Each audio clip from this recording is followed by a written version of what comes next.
A number of students approached me earlier today and asked me for some help around lesson planning. So I thought I would produce a quick resource for people who are at that stage. If some of this makes sense to you but parts of it don't worry about it, because we'll also be going through this in the class. And I have made some revisions to the slides you have, so follow along here and make edits as necessary.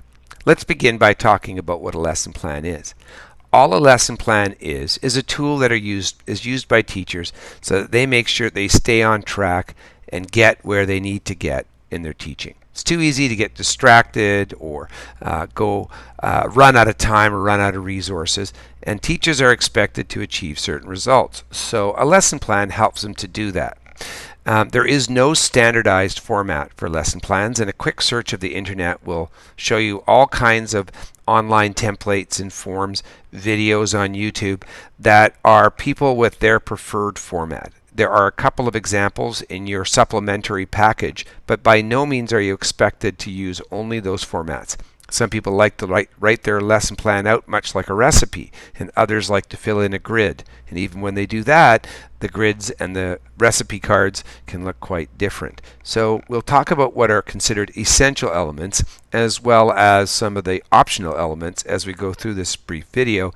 But how you lay out your lesson plan is not as important as the fact that you do have one. And even when you have a lesson plan, you must be prepared to be flexible.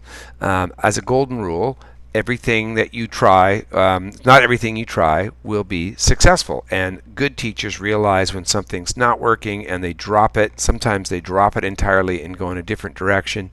But if something's not working, you adjust. And it's not a sign that you were a bad teacher or that all hope is lost. That happens to every teacher. And in fact, there are times when something worked really well in the last time you taught it, and for some subtle reason it didn't work this time. So we're always revising our lesson plans, and many newer teachers actually go back and rewrite them or write notes to help them. And I'm constantly revising this stuff. And it's also important in case you're absent, because it gives a bit of a roadmap to whoever would come in your place. There are some essential elements of a lesson plan, and one of the things to understand is where the lesson itself fits in sort of a hierarchy. Of course, the student is in a grade. Even a university student, we think of them as being a first year, a second year, and so forth. Then there's the larger subject that they're studying. The specific course, for example, English might be the subject, but there are different courses in English. There's English 11, English 12, English 12A, Communications 12. From there, there's a subunit, and we're going to use the word unit just for abbreviation. Some people call it the topic or the unit topic, and we would expect this could be 6, maybe as many as 10 specific lessons to deliver. 8 is a good number, but it's not always 8. It could be more, it can be less, dependent on how long it will take you to thoroughly explore the unit. And another thing that might make us decide this, and perhaps give us a longer unit, is whether the unit is very rich with lots of different learning in it. Perhaps it's going to give us some learning in the way of science and in the way of English, and maybe even get us doing some physical exercise. If a unit has lots of different things in it, it can actually be quite a bit longer than 6 or 8 lessons. And then you have the unit lesson. Specifically, it's a component of this unit. And you're going to give it a name, and you're going to give it a number. Is it number 1? Is it number 5? Is it number 8? And the reason is number 1 and number 8, if 8 is the last one, have a few specific things we need to do. And in this exercise, you've been focusing on lesson number 1, and what's unique about lesson number 1 is the need to do some introductory work. How are you going to hook students in so that they're interested? How are you going to find out what they've learned before? How are you going to make it a connection for them and introduce the objectives? So that's why we started with lesson 1. Lessons 2 and 4 and 6, for example, are usually kind of the chunks that have you doing some review and adding on to what you've already done in lesson 1. You're also going to need to include the objectives, and objectives are really about something important. They're about what will be achieved. For example, if I said, in this module or in this lesson, we will learn about water skiing, I haven't given an objective, because learning about water skiing is not the same as saying by the end of this unit you'll be able to water ski. Or if I was doing one that was more focused on knowledge, instead of saying we will learn about the rain cycle, what I would say is you will know at the end where rain comes from and how come it rains more in some places than others. And another is to have a project. You will do a model of the rain cycle, for example. And you'll notice that they all say you will, not I will, because the you is the student. So these are written for the student, what the student will want to do. And that's important because we're going to start, you remember one of our principles is to start by stating the objective or objectives. What will the student get out of this? Put it in a way that the student will care about. You also will need to include key points, and we're going to go through this a bit more. This is the actual content that you'll teach. Now you may teach more than the key points, but the key points are the things you really want the students to take when you're done. They're the big concepts, they're the words, and we want to make sure that we have those built right in from the beginning so that again, if somebody else comes in and teaches for us, they'll still know what we really expect students to know by the time they're done. So let's kind of break down some of that lesson planning vocabulary and apply it. So as I said, we are going to look at this stuff in its different units. The biggest thing is the subject, then there's the course, then there's the unit, and then there's the lessons. So for example, a subject might be English. A course, a specific one, is English 12 Advanced Placement. That's kind of the gifted version of English 12. And then the specific unit might be on studying the novel. And our lesson for today is on the concepts of theme and plot. You notice that I have identified objectives, and these are for the whole unit. They're not just for the lesson. In another example, I'll show you that you could choose just to have an objective for the lesson, or, this is common, for both. So here you can see there are more than one objective. Instead of saying you will, we said the student will. It's the same thing. The student will complete a journal and be able to describe the components of a novel. And the student will be able to describe how a novel reflects on his personal experience in a review. So you can see there's a concrete outcome. These are things I'll be able to actually get the student to do, and both the student and the teacher will recognize whether they were done and how well they were done so that we can evaluate. Then we start to include the content. The content includes the core concepts, sometimes called the key concepts, or the big ideas. So some common things that are here, and you can have all of these or some of these, are definitions. This is a typo, I'm sorry, it should say a theme is the main idea behind the novel, its meaning.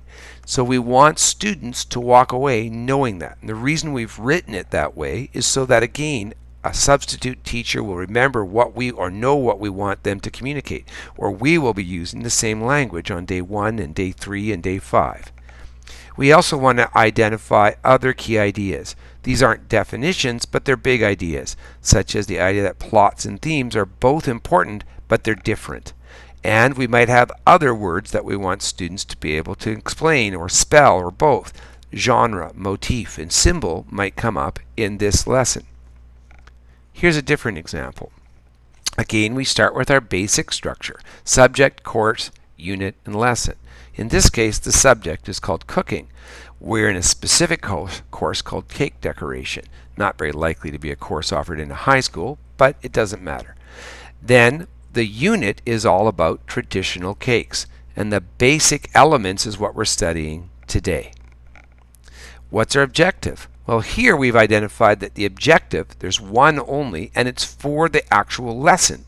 So perhaps this is a night school class where kids are coming in or adults are coming in, and they're there for 3 hours. And so it's realistic that by the end of the lesson, the student will have done this. And in this case, it's the student will make a wedding or birthday cake.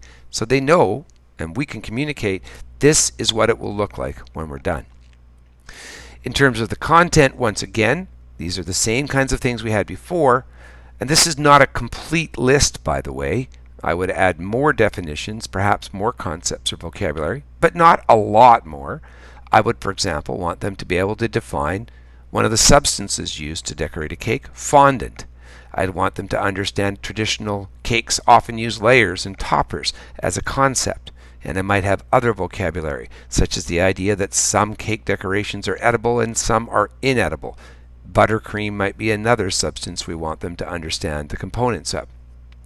In your exercise, you have been asked to start from here. And this is unusual because I've given you, in some cases, specific skills like drawing a face or making a Valentine's Day card or making a card, playing a card game or making a carrot salad. Now, the point of doing any of those skills-oriented activities is that you get to go back and decide, what am I going to imagine that this is a part of? What unit, what course, and what subject? For example, using carrots to make something could be part of a course on health, or it could be a course on hygiene because maybe I'm learning about food safety, or it could be a course on cooking, which is the more obvious answer. So you can go back and you can think about these things, and truly it might sound wacky, but you could be doing a carrot salad as a unit on measurement of part of a math course. Or you could be doing it as an exercise in history if you can go back and find some place where carrot salad was really important in the history of humankind. Good luck with that. The point is that you're working backwards. In other cases, you've been given more of a topic that's knowledge oriented, such as vowels or fractions or insects. And so there you probably have something that's more in this type of an area, the unit. And you can think about how that unit fits into a larger course and so forth. Once you've done that, you fill in your objective or objectives. And you decide, is this an objective I expect to accomplish in my lesson or in my unit overall? Remember that I won't actually expect you to complete your lesson for this exercise. You will do a 10-minute chunk of it. You should prepare as though you were actually going to complete it. But don't be upset if you don't get to complete it, because almost nobody will, and that's fine.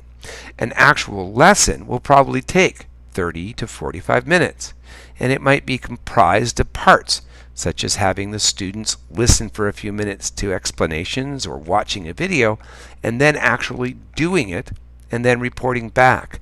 So it's not just 10 minutes of trying to get the whole thing done. In real life, it might be 5 minutes of talking and 20 minutes of doing and 5 minutes of cleaning up and 5 minutes of reviewing. So there's lots of components in that lesson to make up that full 30 or 45 minutes in real life.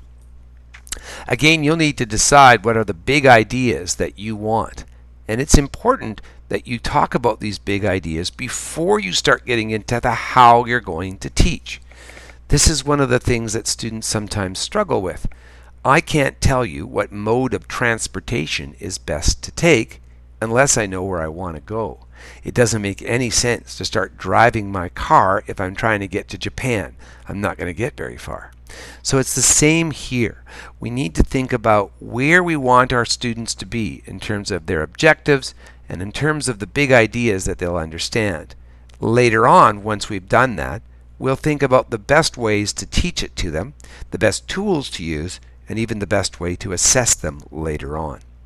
So we're going to start putting in our definitions, our concepts, and our vocabulary.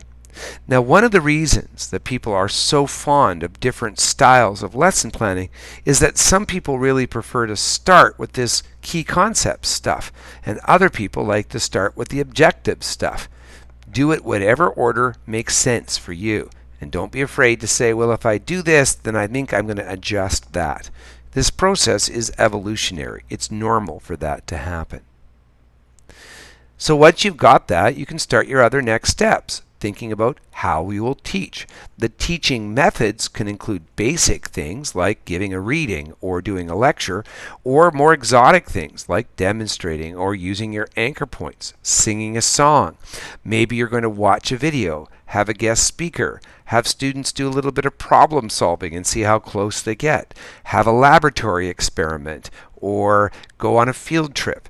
Lots and lots of different methods exist, and sometimes you can combine them in unique ways. For example, maybe people go on the internet and do a scavenger hunt using the internet to find clues to answer questions. You can have a worksheet with the questions, and the internet can be one of the tools. There's really no limit to how creative you can be. My suggestion, start simple. This is a first-time effort, and as you're starting out, if you get an idea that's a little bit more creative and embellishes your original idea, that's great. But it's sometimes possible for people to lose the key ideas of their lesson plan in the interest of making things really, really original or creative. And that doesn't necessarily mean they're the best tools for teaching. It's all about fit. Make sure your method is an effective way to teach. Materials and equipment. How many pieces of paper do you need? Should you cut out the shapes before you get started? Do you need cleaning supplies? If so, should they be child safe? Do people need to bring their own pens? Do you want people to get their materials before you start the lecture, or are you concerned that might be distracting? Are you going to need a video projector? Are you going to get a DVD from someplace? All of these sorts of things. Even questions like, will I have one material for each person, or does it make sense in my lesson for people to work in partners or in teams and share equipment or share materials? Whatever it is that you'll need, you'll not only list it here, but you'll also make sure that you attach it, prepare it, and attach it to your lesson plan so that on the day we do this, you actually have those materials ready. They could be handouts, art supplies, food if you're doing something like that, all of that sort of a thing. You also want to think about how long you want to spend on each component of your lesson and what times are you going to look at the clock and see. For example, if I say I'm going to do something for 5 minutes, I probably don't want to just say I'll do it after 5 minutes. I actually want to know what that time will be on the clock. And what order do I want to go in? It can be easy to get out of order, and that can lead to confusion for students. Order is tricky. Sometimes students seem to work better with one order, and then another group will like a different order. Sometimes you have to play around with it and see what works, and that's okay. Also, assessment. A lot of students think we only do assessment when when a student is finished their work, but we should be doing assessment throughout. We talked about pre-assessing or finding out people's prior learning, and that can be done early on. And we also want to make sure we do simple evaluation methods like walking around and asking students how it's going or looking at their progress on particular work. It's easy to stop and look at, for example, what somebody's doing on a worksheet or whether an art project is progressing at the pace you expect. So just cycling around, asking questions and observing is a perfectly acceptable assessment method for a first lesson. Some things that you might put into your lesson plan are additional, and they may not necessarily be in the first lesson. But here are some examples. You might decide that you're going to modify some parts of your lesson to accommodate people who have learning challenges, such as the students in your class who are deaf, who have one hand, or who have ADHD, or who are autistic. So you should absolutely, in the case of this exercise, think about what specifically you're going to do and write it into your plan. And I'll give you another hint. Communicate it to your educational assistant. And again, it can be simple things like where do you stand in the room so that a child who reads lips can see you, or whether or not you have demonstrations that are easily visible, or whether your handouts or other materials really give the instructions clearly for people. Another one that you want to do is think about extensions. Now this is definitely optional. Extensions are basically like extras for kids who finish early or who are really already aware of what you're teaching. And a really common extension is to have the more advanced learners help the less advanced learners. But if you're a student who did really well in school, you'll know why that's not a very popular extension, because it means you don't necessarily get to explore and be curious. So good extensions might be having books or additional art supplies, things that people can do that they can add to their project or their coursework, and they can take it to the next level. And for those gifted students, they really do appreciate this, and it keeps them from getting bored. In your particular assignment, it's probably not needed. A space on your section, on your sheet for notes and review is really important because, as I said, most lesson plans need to be revised after being used. So this is simply where you would go back later on and I'd say, oh, next time I'll make sure I hand this out after I give the instructions. Or I would make sure I have one item for each person instead of one for two, just as an example. Rubrics. We don't really need to do this for our assignment. We will speak more about this in our class. This would be more useful when we were in our last lesson. And rubrics with students that are a little bit older, like the students in our class, are an interesting opportunity for teaching because the students themselves can help to create the rubric that will later on be used to mark their work. So a rubric is simply an evaluation grid, and we'll do some in our class, and you can actually find an example in your module right now where you can clearly see here's what the teacher is going to consider to be a passing mark, here's what would be below passing, and here are the criteria that would be above passing. In other words, that would get a higher than usual grade. So again, that's not something you need to do in this lesson plan, but it might be something you're going to do in a larger unit if you decide to pursue teaching. A list of online resources that you might use. Perhaps these are resources that you have students go to if a computer is involved in your lesson, or even they're just resources that you yourself might use when you come back to doing this module next time. And it will help you to remember where you got information or where students can go and access things. My last comment here is that when it comes to lesson plans, it really is helpful to check the internet, watch YouTube, look and see whether there are people with free internet-based lesson plans. Often you can type them in online and print them off at home. And talk to people you know, your kids' teachers, people you know who have been out there as teachers, people you may have met in your practicum, and get hints and tips from them. And you'll often kind of hone your product much more by doing that. But the number one thing you'll do is what we're going to do on Friday, and that is try things, see what works, and adjust. Every teacher, every educator does that. And so you go into it with managed expectations and a sense of adventure. So go into it, try things out, and see what works. All right? Hopefully that's been helpful for you. If you have any questions, write them down and ask me in class tomorrow because I'm sure you won't be alone.